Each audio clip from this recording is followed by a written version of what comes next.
चंद्रकांत भोक्ता जी, राज्य के पूर्व मंत्री मथुरा प्रसाद महतो जी, हमारे पार्टी के विधायक सुदीप कुमार सोनू जी, भूषण तिर्की जी, हमारे सहयोगी भारतीय राष्ट्रीय कांग्रेस के राजेश कच्छप जी और विक्सल कोंगारी जी, ये 7 लोग आज हम लोगों ने महामहिम के पास जो आया, जो लगातार कुछ दिनों से इस प्रकार से एक माहौल बनाया जा रहा है सरकार को अस्थिर करने के लिए कि सरकार गिरने वाली है, सरकार पे ये आरोप लगा है। केवल आरोप लगा देने से ही चीज़ें नहीं होती हैं, उसकी विवेचना होती है। और विवेचना के बाद, क्योंकि राजभवन को भी बहुत सारी चीज़ों में भ्रम में रखा गया है, आज कैटेगरिकली हम लोगों ने कहा है कि आपके पास जो भ्रम की चीज़ें आती हैं उन पर आप पूरी तरह से संतुष्ट हो लें, क्योंकि जो सोशल मीडिया, खासकर इलेक्ट्रॉनिक और प्रिंट मीडिया के साथ साथ जिस तरह से बातें आ रही हैं वो राज्य सरकार को डिस्टेबलाइज करने की एक साजिश है। उसी के खिलाफ आज हम लोगों ने अपना सबमिशन दिया है। महामहिम ने हम लोगों को आश्वस्त किया है कि जो कानूनन जो प्रावधान है उसका किसी भी तरह से, चाहे कोई भी कुछ कर ले, उसका उल्लंघन नहीं होने दिया जाएगा। और हम लोग आज उनके इस जो आश्वासन है उससे संतुष्ट है। हमको लगता है कि अब इस राज्य में भ्रम की स्थिति नहीं रहे।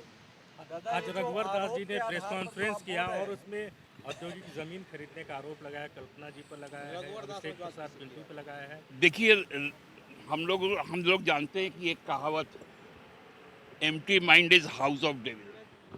अभी वो खाली और बेरोजगार बैठे हुए हैं, माथा खाली है। तो अब खाली माथा में जो कल्पनाएं गढ़नी है वो उनको गढ़ने दीजिए।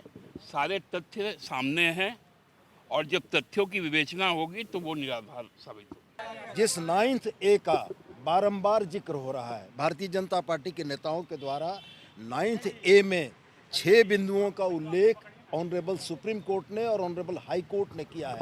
वो 6 बिंदु कहीं भी प्रभावी नहीं है। ये आधा सत्य परोस कर पूरे झूठ की खिचड़ी बनाने की कवायद हो रही है। और मैं स्पष्ट ये कहना चाहता हूँ कि जो कुछ भी महामहिम के समक्ष प्रस्तुत किया गया है वो कहीं ना कहीं राजभवन को भी भ्रम में डालने का था। आज हम लोगों ने मिलकर महामहिम से यह आग्रह किया है कि नैसर्गिक न्याय की अवधारणा के तहत पीड़ित पक्ष को भी निश्चित रूप से स्पष्टीकरण देने का अधिकार है और उनका भी स्पष्टीकरण पूछा जाना चाहिए।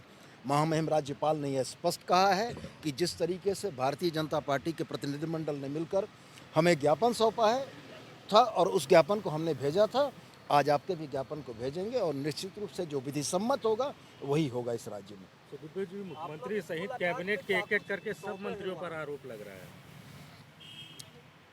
आरोप लगना और आरोप प्रमाणित होना दो अलग सिक्के के दो अलग अलग पहलू हैं। जिस दिन से इस सरकार का गठन हुआ है 29 दिसंबर 2019, अगले दिन से हमारे भारतीय जनता पार्टी के साथियों ने सरकार के गिरने, सरकार के संकट में होने की बारंबार बातें की हैं।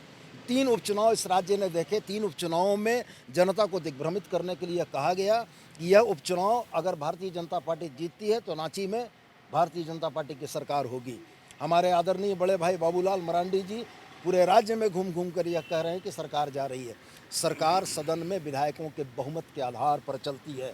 किसी व्यक्ति के बोलने और किसी व्यक्ति के कहने से सरकार नहीं गिरती है। हम सिर्फ आपके माध्यम से ये स्पष्ट करना चाहते हैं कि जो भ्रम का बादल सरकार की स्थिरता के ऊपर भारतीय जनता पार्टी के लोग लगा रहे हैं, वैसी बात कतई नहीं है। फ्लोर पर, हाउस में झारखंड मुक्ति मोर्चा के गठबंधन की सरकार का बहुमत है और पूरी मजबूती से यह सरकार चलेगी। रह गया गठबंधन के सहयोगियों का सवाल, तो ये प्री पोल अलायंस था। प्री पोल अलायंस में जनता से 5 वर्षों के सुशासन का वादा करके हम भी आए थे, हमारे भारतीय राष्ट्रीय कांग्रेस के सदस्य भी आए थे, हमारे आदरणीय मंत्री जी भी आए थे। और निश्चित रूप से यह प्री पोल अलायंस 5 वर्षों तक इस राज्य की सेवा करेगा और बेहतर सेवा करेगा। आप लोग 5 साल का बोल रहे हैं कि सरकार स्थिर है। बीजेपी तो ऐसा कह नहीं रही है। वो कह रही है कि जो माननीय मुख्यमंत्री जी हैं उन्होंने जो कार्य किया है वो ऑफिस ऑफ प्रॉफिट के तहत है और वो पनिशेबल ऑफेंस है। इसलिए स्पष्ट मैंने कहा 9th ए ये मैंने स्पष्ट कहा पांडे जी 9A में ऑनरेबल सुप्रीम कोर्ट और ऑनरेबल हाई कोर्ट ने 6 बिंदुओं को निरूपित किया है और उन 6 बिंदुओं में यह मामला जिसमें खान लेने का मामला ये नहीं आता है। हाँ, यही तो जी क्या लग रहा है, कुछ साजिशें हो देखिए, रही हैं सरकार को लेकर? देखिए, जब से सरकार बनी है तब से आरोप पर आरोप राजनीतिक में उठा पटक तदभीन हमेशा विपक्ष के लोग देते रहते हैं, लेकिन जैसा ही सरकार बनी कोई छिपा हुआ नहीं है कि कोविड-19 में सरकार बेहतर तरीके से काम की। अब 6 महीने से हम लोग विकास का काम तेज़ी गति से शुरू किए हैं। अब रोज़ एक न एक छोटा छोटा पटाखा छोड़ रहे हैं कि ये हो रहा है तो वो हो रहा है, इसका कोई तथ्य नहीं है। सरकार बेहतर तरीके से काम कर रही है और आगे भी बेहतर तरीके से काम करेगी। और कोई चाहते हड़बड़ा के हम राजनीतिक में चेयर पर पहुंच जाए कि लोकतंत्र है, संख्या बल की सरकार है और डेमोक्रेसी में मालिक जनता होती है, इसलिए सरकार पूरी तरीके से मजबूती के साथ आगे भी चलेगी और अभी चल रही है। अच्छा, उनके पटाखा से आप लोग को क्या परेशानी हो रही है? परेशानी है कि इसे कुछ बोल रहे हैं और हम कुछ नहीं बोलेंगे, इसका मतलब है कि कुछ न कुछ बात सही है, तो प्रश्न का जवाब तो देना ही पड़ेगा ना। इसलिए जो बातें यहाँ इधर से उधर किया जाता है, महामहिम राज्यपाल महोदय से मिलकर अपनी बातों को हम लोगों ने रखा है और माननीय महामहिम राज्यपाल महोदय जी ने कहा कि जो सत्य होगा वही होगा, न्याय का होगा, अन्य किसी साथ नहीं होगा। भी हर बातों को आपके सामने कहा। देखिए, ये जिस प्रकार से भ्रम का स्थिति मीडिया के माध्यम से भारतीय जनता पार्टी के लोग फैलाने का प्रयास कर रहे हैं और घूम घूम करके जिस प्रकार से आदरणीय बाबूलाल मरांडी जी कह रहे हैं कि सरकार गिर रही है, तो सरकार को कौन गिरा रहा है आपको बताना चाहिए ना।